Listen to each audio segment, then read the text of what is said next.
Nella NG officiel. Nella NG. Écoute, like et abonne-toi à Nella NG officiel sur YouTube. Nella NG officiel. Pour l'actualité musicale congolaise, art et divertissement, écoute la voix d'or. Nella NG te dit toute la vérité. Maman Blanche, 3 mois avant sa mort, elle aurait reçu une prophétie. Il y a une prophétesse qui habite l'Angola qui s'appelle Maman Zizi Grace. Sur ces lives ici, vérifiez bien le nom. Il y a un nom là écrit Zizi Grace au mois de mars. La dame là est sortie sur les réseaux sociaux. Bon, je vais les faire en lingala bien sûr parce que les lives là, ça s'est passé en lingala. Ça ne sert à rien que je puisse faire l'introduction. Ou soit vous allez me permettre de faire l'introduction en français pour permettre à ceux-là qui ne connaissent pas lingala de comprendre, vu que Maman Blanche, c'est la femme du pasteur Masolo qui est connue de tous. Voilà. Je vais expliquer. Ensuite, la vidéo qui vient, c'est en lingala. Un peu mélangé un peu avec le français dedans. La prophétesse Zizi Grace, au mois de mars, le 15 mars, est venue sur les réseaux sociaux, précisément sur TikTok, annonçant une prophétie pour le pasteur Marcelo et le pasteur Joël Kabasele. Maman Joël Kabasele est encore en vie. La prophétie n'était pas explicite. La prophétie, elle disait toujours que je suis en train de chercher le pasteur Marcelo et maman, c'est là comment j'ai oublié le nom, maman Joël Kabasele. J'ai un message pour eux parce qu'il y a tentative de poison et tout. Mais la prophétie là a une musique élevée. Ce qui fait que je ne peux même pas poster ça ici, ça va réclamer. Elle était en train de chanter, elle était en train de donner cette prophétie-là. Dieu m'a parlé, j'ai un message très important, c'était même en ces termes, que j'ai un message très important pour le pasteur Marcelo et le pasteur Joël Kabasele. Dieu me dit de parler, partager la vidéo pour que ça les atteigne. En tout cas, je dois leur parler. Aujourd'hui, la femme du pasteur Marcelo est décédée. Elle est montée sur les lives sur TikTok pour dire que elle avait fait une prophétie. Ça fait 3 mois sur le pasteur Marcelo et maman Joël Kabasele. Si les gens avaient au moins partagé, elle aurait pu atteindre le pasteur Marcelo pour lui annoncer qu'est-ce que Dieu avait prévu pour sa femme et tout. Je vous dis, les Congolais de ce côté de l'incompréhension, je vous dis, elle a une incompréhension là très élevée. Et les gens ont commencé à dire, toi tu donnes une prophétie. Dans ces prophéties-là, tu ne précises rien. Tu ne dis aucun discours attrayant. Et tu t'attends à ce que nous puissions partager un live ou une vidéo qui a une musique élevée. Pourquoi? Pour que YouTube ou TikTok ou Facebook puissent prendre la monétisation des gens. La prochaine fois, quand tu veux annoncer un message, ne mets pas la musique dedans. Ne mets pas la musique. Et elle reprend ce que Dieu a dit, et puis ils ont mis la prophétie. Beaucoup de gens se sont fâchés parce que sa prophétie n'était pas explicite. Et aussi, pendant les lives, il y a un message qui est en train de circuler. Le message dit que Maman Blanche était décédée depuis hier et le pasteur Marcelo avait refusé qu'on puisse la mettre à la morgue. Il a prié toute la nuit en espérant que Dieu puisse la ressusciter, mais ce n'était pas fait. Voilà la raison pour laquelle il avait posté ces messages-là. C'était justement pour préparer le peuple de Dieu à recevoir ces messages. D'autres disent que non, le dimanche, elle était à l'église, elle est décédée depuis le lundi et le pasteur Marcelo avait peur de la famille de sa femme parce que c'est une famille très problématique, des histoires comme ça. Moi, je n'ai pas de confirmation. La journée, j'avais posté une vidéo ici pour dire la vidéo du général Makoso qui avait prédit tout ce qui allait se passer. Et exactement, on voit ce qui se passe parce qu'il y a des lives qui se font par ici, par là. Je suis très déçue de Mama Congo, son live. On sait que le pasteur Marcelo est bien installé, il est bien assis. Ses enfants sont bien, ils ne manqueront de rien. Mais même si vous avez de l'argent, vous êtes millionnaire, la présence d'un père, la présence d'une mère est plus que l'argent, est plus que tout. On ne peut pas négliger la présence des parents dans nos vies, même la présence d'un enfant. Tu vas avoir tout dans la vie. Si tu n'as pas d'enfant, tu verras que qui va hériter de ma richesse? Alors, il ne faut pas négliger la mort de quelqu'un. Je suis très déçue de cette analyse-là. Pourquoi je n'ai même pas posté ça. Alors, je vais vous mettre le volume de ces lives sur Lingala. Suivez les lives. Cette maman-là était là. Maman Zizi Grace, elle était là. Elle a même reconfirmé le message. Mais elle a aussi eu beaucoup de questions. Elle a aussi interpellé. Elle est en train de chercher maman Joël Kabassele pour donner son message. Elle dit qu'elle a eu beaucoup de messages. Et elle dit, ce n'est pas seulement au pasteur Marcelo qu'elle a reçu un message. Il y a aussi, je crois en 2014 ou 2012, histoire comme ça, elle avait reçu un message pour le pasteur Denis et c'était accompli. Elle a quitté la RDC, ça fait 20 ans. Elle n'a aucune intention. Et puis, elle est encore partie très loin pour dire que le plus grand pasteur, quand on parle des plus grands pasteurs, on voit les pasteurs connus. Le pasteur connu n'aime pas écouter le message venant des prophètes ou des pasteurs non connus. Peut-être c'est pour ça qu'elle avait négligé, parce qu'elle avait demandé à ce qu'on puisse partager. Les gens qui étaient dans les lives ont dit, ah maman, si tu avais bien précisé ta prophétie, on allait partager. Juste pas mis la musique dans ces prophéties-là. On allait partager la vidéo, ça allait atteindre le pasteur Marcelo et il allait vous chercher. Alors je vais vous mettre le volume de la vidéo. Peu importe. La Bible dit, ne négligez pas les prophéties. Examiner les prophéties. Mais la volonté de Dieu, personne ne peut les changer. Si Dieu dit oui, personne ne peut changer. Si Dieu dit non, personne ne peut changer. Seulement lui, il peut changer. Il peut changer la malédiction à la bénédiction. Il peut changer la mort à la vie. C'est lui qui a le dernier mot. Lui seul. Nous sommes en train de pleurer Maman Blanche. On a toutes les informations qu'on va vous les apporter. Abonnez-vous chez Nela NG officiel. Cliquez la cloche de notification. Aimez la vidéo, commentez. On va vous apporter d'autres messages demain. Jusque-là, le pasteur Marcelo n'a pas réagi. Il y a un post là qui est en train de circuler. C'est faux. Le pasteur Marcelo n'a pas publié quelque chose, à part ce qu'il avait fait hier. Aujourd'hui, le pasteur Marcelo n'a pas publié. Tout le message qui passe sur le pasteur Marcelo, c'est faux. Soyez prudents. Ne véhiculez pas de mauvaises informations. Suivez la vidéo, moi également, je suis avec vous. Suivez. Yo oloba message clair te konzamba la kisi yo bien ke muto akufa mais nzambe penda la kisi la ki yo maman peut y paraître akufine pe na poison te akufine pe na poison te donc ils ka liwa nzamba loba tantôt d'une manière tantôt d'une autre et cause yo monde poison mais nzamba le kisi yo mona nde mutu RM akufine poison donc yo ça akufine poison te ko ba on ba pe poison nabi il paraîtrait donc on a précisé jusque là on a précisé l'autre hein. Parce qu'il y a un lobby, c'est comme si donc il y a le bas qui poisson et ça fait parmi ma rumeur et zobi mappé. Là on a comprendre bien maman disait RM mutu apoko za prophétie à mobali mais raté zupe moi aussi nzamba le bas d'une manière d'une autre. Vous comprenez? C'est ça. Maman beka ya sala kinini il fallait qu'il a sala bon azan qui chasse nante ah maman Vivi Nzamba précision. Nzamba travaille à désordre, ma chérie. Mais son Nzamba zalaka maman Vivi. Son Nzamba précision. Mais ba prophétie mingi to yo kaka awa o kaka na koloba te ko panza famille ezarani. To ndimaka ngo. Est-ce que on a conversation que prophétie maman dit que ba kilomita mabo yebisa omuntu. Aboito musuboka bwana. Maman Zizali Bisabiso, maman Zizali Bisabiso parce qu'on est là pour réfléchir étant que adulte. Oui. Prophétie à maman Zizi, ça ne regarde que yena nzambe na ye, hein.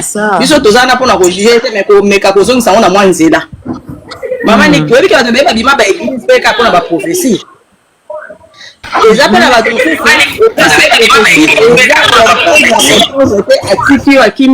comme étant serviteur de Dieu o ya landela ye. Toko tali vidéo maman Zizi ata obengi mwana mukie. Okunye na prophétie mama alobeli nani. Maman Zizi alobi kaka kombo a deux personnes. Atangi kombo madame te. Mais maman Zizi tanga kota na live a esi biso alobi alobelaka yango na prophétie mais bato ba partageaka te. Omoni ceux qui osali le kono avec certitude. Olobeli makamu comme il le faut. Moi je crois pas que vidéo na elinge soit partage te. Elinge comme très viral. Akoka kolobela na Instagram, akoka kolobela na Facebook, akoka kolobela na TikTok, elinge tambola. Sonza balaki sur eloko ba bomba ate. Nzamba frappa bato ebele pe dans l'Ancien Testament pour nani po ayebisaka bango makambo balobaka yango comme ndenge nzamba alobaka te. Maman na biso alobeli pasteur Tunasi na maman Joël Kabasele. Mais alobi pe eloko pete. Alobi pe la eloko te. Au moins ils sont qui avec précision. Alingaka sauver pe âme. Alingaka sauver âme moko.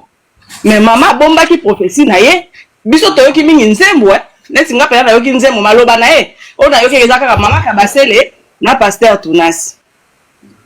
Soki maman azaki wana posa message ebima concrètement et comment azaki na possibilité au salon akoya koya ko pesa tayo po na moni bo solo la bien akoya ko tata na live na yo akoya koya lelo teta mutu alali azaka mo zali kama na live azam tukutana na live maya pesa live na ngati ezali kamula biso te Tomi channel na passe ya famille wana na minute oyo tozwa kaka oyo akufika za yaya moko na biso tozolo ba onka po ezali kama mutu mususu quand ningo tolo ba ke na kolala to ba place etanga te mais rien ne précise que la dame est décédée parce qu'elle était empoisonnée yo moni lo na komeli au petit frère na sa mela kuna yemba kuna lobi donc c'est sûr que makamo ya lobi na certitude ya moi vérité za akatité eza maman peut-être nzamba la kisaki peut-être après ndenge balobaka tout ce qui est révélé condamné nzamba condamna ka déjà pasteur Marcelo po ya lobi pasteur Marcelo aleka na poison te eh oui parce que tout ce qui est révélé est condamné par la parole de Dieu. Cet homme-là, c'est un serviteur de Dieu. Tout tu as ma blague à part, hein? C'est un serviteur de Dieu. Il y a dans l'église, nette. Na mon épété, Nathan, il y a dans les réseaux sociaux, mais un petit frère, ensemble, la kuna. Mais na épé pour la compte, la tête, mais toujours le baloko, ba mikolo, oh, toujours peu moi classe à ABCD, na mutu. Et puis, nous avons la sujet, hein? Oh, le va bien, cardiopathie. Tout ce qu'on a, c'est déjà cardiopathie. Cardiopathie, il faut survenir dans plusieurs problèmes. Et quand il y a une intervention chirurgicale, moutou, à sali, diminution, par exemple, augmentation de pression artérielle, et moutou, on a sali AVC. Il a sali arrêt cardiovasculaire. Et quand ça a été que, pour mon bal, je l'ai mbana, bon, maman, qui nous recanté dans l'hôpital. Tout ça va bien. Toi, bandeko, tous en faisant passer à famille, on a tayango, tu réfléchis le cas bakolo. Maman zizi biso to ningo makasi, biso ko to senga na nzambe, afungolo sumi su makasi, o bandono na ko prochainement so likambo eza, o lobela avec exactitude. Tia na ba page nyonso biso to partager, mais message ba loba, te na lobi na kokoloba. Loba mama. Bon, eza boye. Ngana mona ki message clair. Aza mwasi ya musani na nzambe munene. Na kovanda na télévision boyete na banda kopesa. Na moni mwasi ya pasteur Marcelo akufi boye eza malamu te. Tout d'abord, pasteur Marcelo aza mosali na nzambe o ayebani. Na yebi ke tant na osala vidéo nanga oyo. Mama Kabasele ata bato mibale to misato moko eska kozanga ko partager vidéo wana ekomela mama wana eske moko akoko zwa banani ekoko komela mama wana te na sala ko lelo na koloba makamwa passer Marcelo boyete lokola za mwana moko ya mukia za mosala na nzambe ya munene gabi na mbani olobaka na moni boye na moni akufi na moni liwa te na ko prier po nango keloko wana eko kisamate mais na tanda na zonuka eloko na moni na vision o na moni na ngamo na moni nenye mwasi alali ngamo na moni donc alobaki indirect olobaki indirect mama zizi soki akufi na poison te problème itemenga o nzambe alakisa nga na mona na misu na nga na bato o bachelaki bango na mama Kabasele groupe wana nga azaka na kini te nga avandi awa ba 20 ans na okende na tika pasteur Marcelo na église moko côté abeti ya abeti kuna na salongo na bypass kala nayebi kutu te église neza wat namona ke kabo kana tozomona ba réseaux sociaux boy amusana nzambe oyo ayeba na kovanda te na vanda na banda kolobela makambo na yeke omoni boye même ata pasteur Denis Lesi wana mais nazobeta tolo teke ngambu namonaka ba message napesa message ezaki tozalaka na mama Tina me na boyi kopesa mama Tina message napesa ye moko pasteur Denis na lobi nzambe alakisi ngai ba matériel na yo uti nango na poto ko sala chaîne na moni bato baye babotoli yo yango pe bakangi yo pasteur Denis Les prophète Denis Les akoko témoigner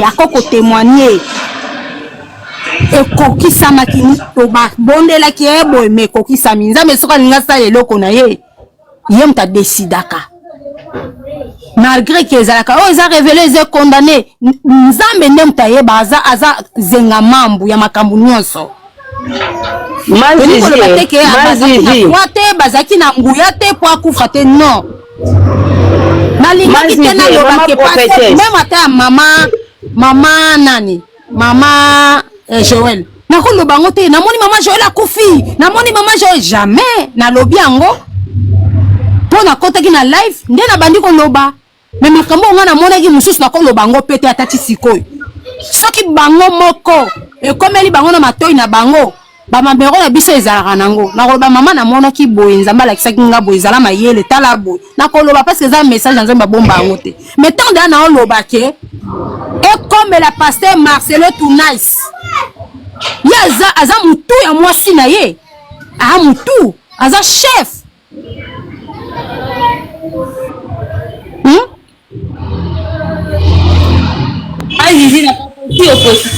contredit message ya nzambe ke contredit message ya nzambe ke eza lokuta po tomoni akufi yango wana toye koloba maser yo nde na nzambe yo nde na nzambe yo mutu ozoloba wana yo na nzambe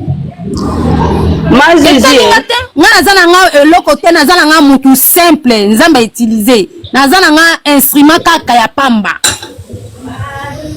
Mazizi zela nanu mama zela babiloko mosusu tonto oloba il faut toyebaka biso babiloko o batu balobaka ya valeur o ezake ba pasteur o ezake ba prophétesse o ezake ba évangéliste na ba réseaux sociaux awa na ba réseaux sociaux awa batu ba considérer na bango ngo vraiment te et surtout soki oyebani na yo vraiment te vidéo eza ya kala total eza ya kala même mutu na dilongo a partager yango pone ko mati na kisasa e koma nango te etiki toke eza esika o buzo bezali esika o bazo finga batu esika baoloba makambo mabe ndeze esika bango bazwaka ba page polémique bandi kokata bazotinda par-ci par-là oyo mutu azoya azoloba ke makambo ya nzambe o eza parole ya nzambe o eza message eke koma te eza pasi eza vraiment passé et soki que tozoloba babilo muso to kende pona ki fanatisme te to pona nini te ke te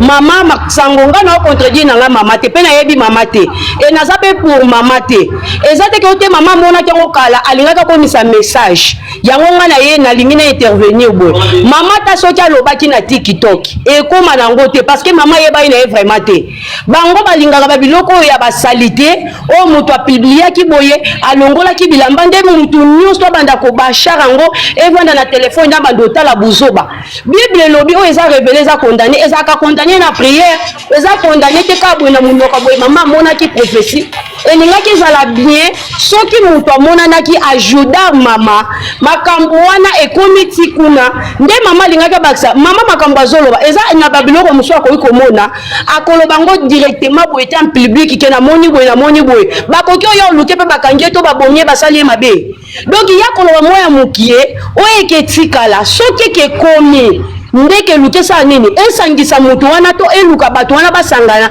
pona mama a expliquer nyonso bon orla na ebité soki ke asirisi ba maloba pete musique pe bande ko beta moi makasi na message yango o mama bande ko pesa o ngana ngana bakisa moya mukie yango wana.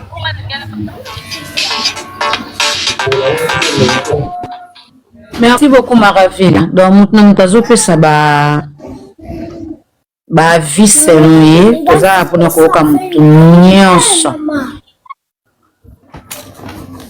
Donc toza apona oyoka mutu nyonso oyo aza na likambo ya bakisa selon prophétie ya mama Zizi grâce mpona mwasi ya Pasteur Marcelo tokoti na compte na ye bato bazalaki deja wana tolakisi bango video ndenge mama apesi prophétie yango tozosala yango débat parce que misusu balobi ezala aprécisaki talobaki mobali mais tomoni lelo mwasi moto akufi donc oyo aza na likambo ya koloba mpona yango akoloba oyoka mutu nyonso.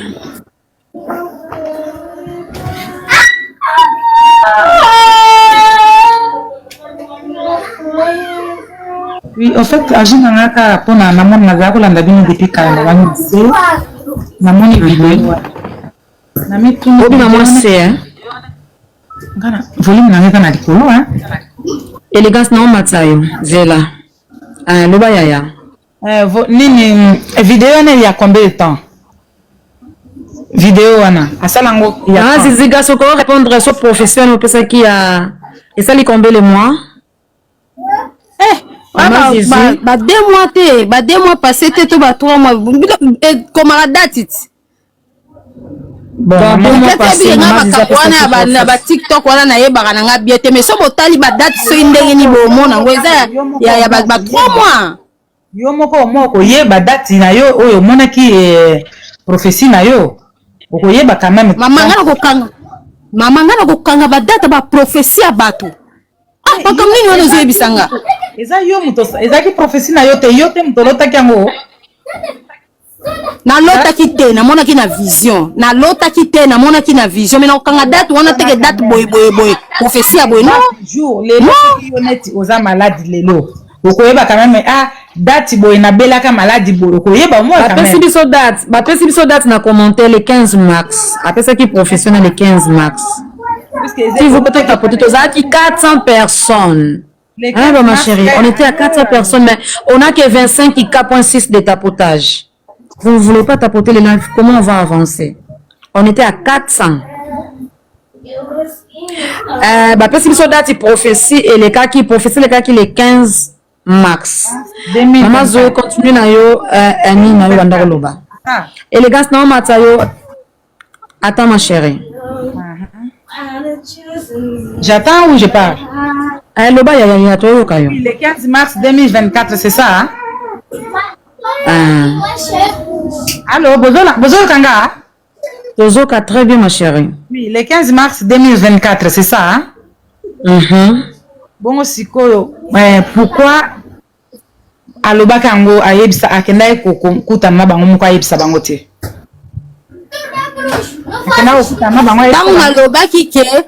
Tant nalobaki ke et comme la Pasteur Marcelo tout nice et comme la maman Joël naza na message na bango nalobaki bongo naza na message na bango na kopesa message ya mutu boye te ka mbala moko na réseau social na kopesa ke mutu ki songolo akufi makambo boye jamais na koloba bango te akufaki te ukaki pe ko benga bango oyebisi bango ke tala na kobenga bango na oyoki te ndenge na lobi comme la bango bo partager s'il te plaît bana nzambe pardon soko sali likambo oyo nzambe opambola yo pourquoi na sala ki bongo nazo insister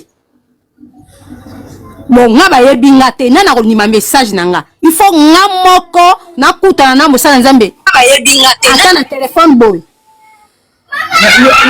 asola na mosala na nzambe papa na mona ki boy papa na mona ki boy mama na mona ki boy mama na mona ki boy na ko lobela ngo te mokili mobime modelo non mais il fallait que kutana bango supe ba profitaka bat musupe ba profitaka mais kasi point no ke na kutana bango sur place te ozana na ngolo na ekuta na bango na téléphone ba réseaux sociaux ezali baza na bana pe baza na église basala ba TikTok ba nini eza nde ya po mutu ba yebi ete mais soko ezalaki ke mutu songolo mutu apesi message oyo ayebani elingi ekoba pe basololi yo ebiteke ba négligeaka ba prophète oyo ya mike biso bamona biso mike toza eloko te nana comme c'est leur message Tinda demande nani c'était un message te bamona biso bongo kaka ye kutune nzoka ne nzamba za makasi na bato oyo baza eloko te bao batamwa na kobanga ye bon siko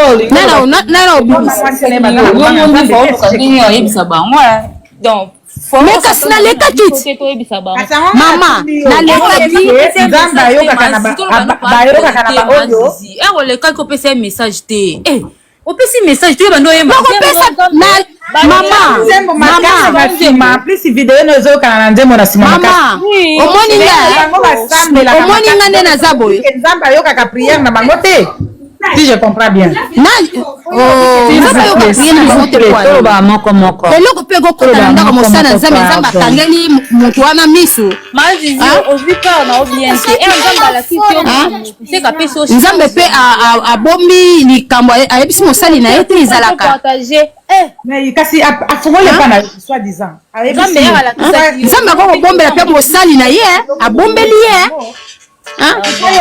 opesa message ya moto akufi te mazizi pardon toi vie fala na sipa toi vie pas opesa message ya moto akufi te mazizi olalisa live opesa message ya moto akufi te yo bando oyemba nzembo komisa nzembo mama ayebisa bango mama nalobi boye okanga nalobi boye opesa message ya moto akufi te mama tozala mikolo pardon RM bokanga na bamikoto yoka asete alobaka même pas po bino bozo papa bonsoir s'il vous plaît toloba moko tozosala analyse totika na papa na biso aza likolo aza mpe pasteur aza un homme de Dieu aloba quand même eza sujet eza boye papa mama ziza aza prophétesse amonaki déjà liwa ya mwasa pasteur Marcelo mais na video na ye natiaki awa bato nyonso batali alobaki kombo ya mwasa pasteur Marcelo te azwaki vision ke mama Joël na pasteur Marcelo bakeba na poison moto tout consort yango ezosala un peu mignon. D'accord. Nalingi tout d'abord, merci beaucoup pour la parole. Na PSP Batunyo Sobaza Mbote. Lokola pasteur, Nanina Lobate qui nazana maele koleka Batunyoso, mais toujours apporter moi mouké selon la parole de Dieu. Et loko liboso, Nalingi Touyeba, Nzamba kola kisa mutu vision ou bien kope sa mutu message pour na mutu. Cela n'est pas dire que Moutouana a obligé à ebisa Moutouana. Tout le monde a la carte de la Bible. Nzamba la kisi Moutou likambo. Ezat ndepo abonde la pona Moutouana. Ezapé na likambo Nzamba la kisi a recommandé aller dire à mon serviteur que ne koye ebisa. Ça c'est la part des choses. Nyoso ba mona keza nyoso ya olobate. Voilà pourquoi erreur wana eza na kati église nde epanzi même ba famille ebele. Moto Nzamba la kisi atindi ya lobate. Yake loba na mon papa na bino azandoki, mwana bino azandoki ceci cela. Donc ma enseignement ya cette chose et même biso mambo ebele na kati église na biso. Ça c'est de un photo yeba. Nzamba ko la kisanga likambo. Ezate pona ebisa bango mais akoyebisa nga likambo pona sambela. Nasambela, ça c'est de un parce que Moussa Nzambe nyonso au départ aza intercesseur. Nzamba te sabiso makambo ebele non pas pour toloba meto sambela pour likambo ne saboni et komate. Et au moins mutu mususu Nzamba la kisaki boyaki asambeli. Par exemple, je peux donner un exemple. Il y a Abraham. Abraham Nzamba a révélé que Sodome na Gomorrhe a aucun tumbango. Alors Abraham a se souvenu que ne venait l'autre à Zanakati. Abraham a kenda kite ou bien benga l'autre ba otumba Sodome. Mais Abraham a comme sambela, a comme prier Nzambe. Loko la prière ki Nzambe pas ça qui sincère. Nzambe mo atindi ba ange ba kebi misa l'autre na famille na. Vous voyez, c'est très important. Et la deuxième des choses to yeba.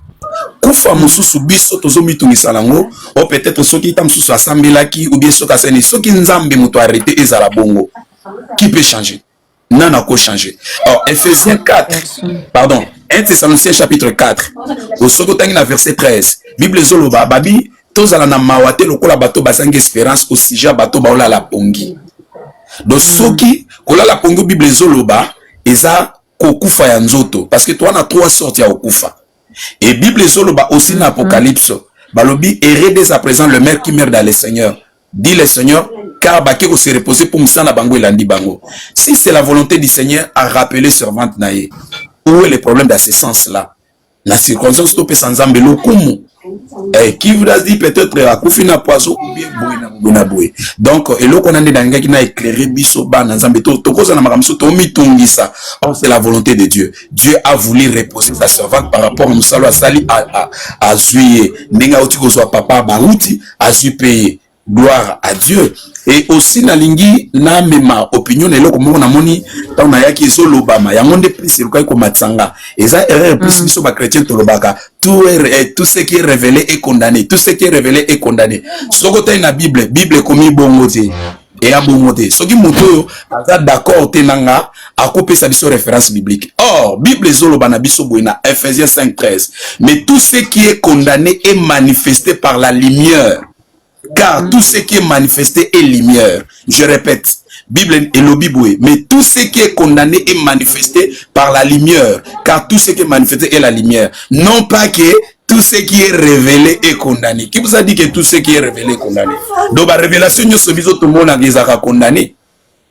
Alors par là, Nzambe asunga biso. Yamuka intervention nanga, mama mageko kimanga mwananga. Nzamba pambula biso.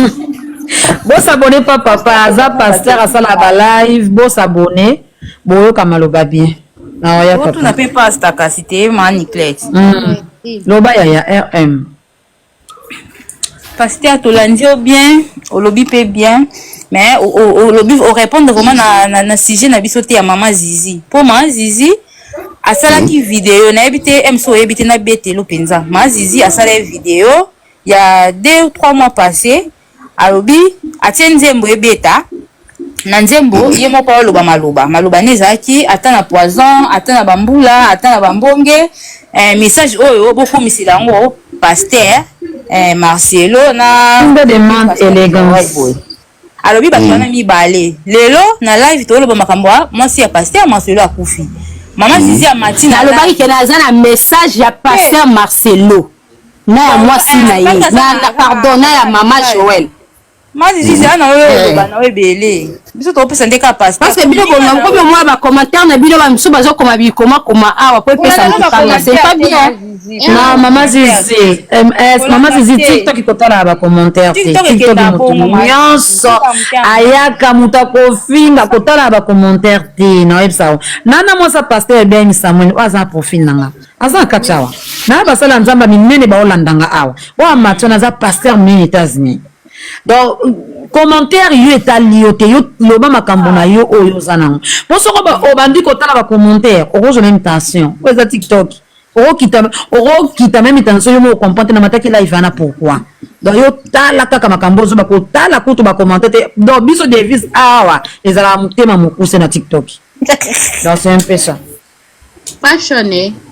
Oui, maman, oui. Olandi bien pasteur Aoucho Loba, que ça veut pas dire que nous avons une vision, il faut le bango quand pardon. Ça veut dire que pasteur quelque part a compris. Bon, tapotez la vie s'il vous plaît. Avec 500 personnes pour Makina à 27 cas. Pasteur. Mazizi et apesi message selon ye apesi message mais biso ba tutolandi vidéo te ki Mazizi alo ayembi nzembo alobi naza na message pona pasteur na kozo sa vidéo yango et umisa ngasi sa non kotoba.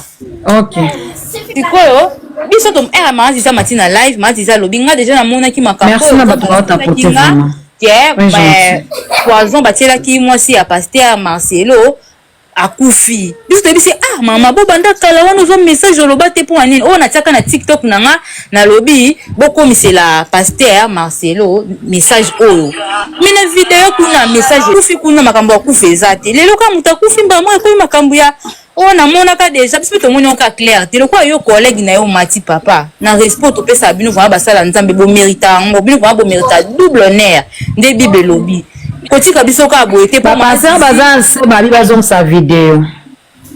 OK comme ça vous la bazong sa vidéo pasteur yo lobi ke nzamba lobaka akopeso message ya mutu o sambela ka pona mais message ya Mazizi daki asambela pona pour moi ça pasteur Marcelo te message ya Mazizi daki po ekomela bango siko yo mutu nzamba la kisi musala nzamba la kisi yo message pona mutu ozu message wana okomisi yango te siko problème wana na minute eza ya mazizi to ya biso bato atinda to partager po biso partager ete to ana to na makambo ebele na TikTok mikolo wana bakando ba makambo ebele bezaki na TikTok to bande kolandela mais to koti vraiment te to landela message ya mazizi mais mazizi alobi ke ya biso to partager message yo mutozui biso to partager le yo mazizi RM,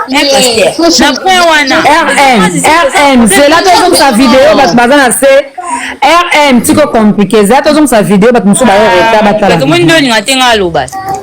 ah, c'est là. Yo zo compliqué comme maman na parti wala mais ce que yo message à lobby pena clair donc vous te dire comme nous zo compliqué hein yo zo compliqué hein parce que message ba pesi na ye et ça le quoi yo ba tindi yo que l'autre sa message il faut que elles sont mutu muso que pesa yo comme sa message na yo vidéo yango c'est véritable qui message ni il fallait to comme c'est la bango message ata moko alobi eza wana te hein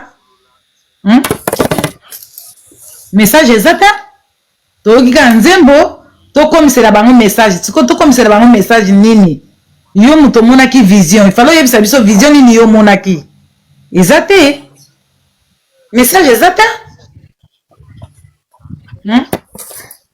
message ezata lobi mais to soit bon hein c'est pas bon pasteur Marcelo na bo pasteur Marcelo yo moko oluki pasteur Marcelo na ba réseaux sociaux Marcelo le kaka na ba réseaux sociaux Natacha la femme de quelqu'un tu me demandes bonjour Marcelo tu n'as soko betika Marcelo tu n'as soko zoé malamu on a cette photo bien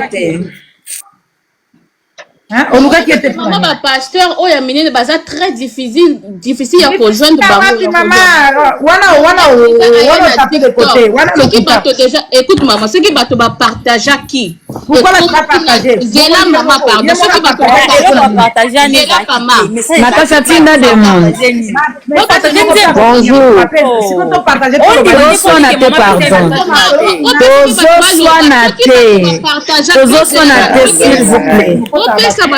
s'il vous plaît s'il vous plaît tolérance ma chérie Nella NG officiel. Nella NG. Écoute, like et abonne-toi à Nella NG officiel sur YouTube. Nella NG officiel. Pour l'actualité musicale congolaise, art et divertissement, écoute la voix d'or. Nella NG te dit toutes les vérités.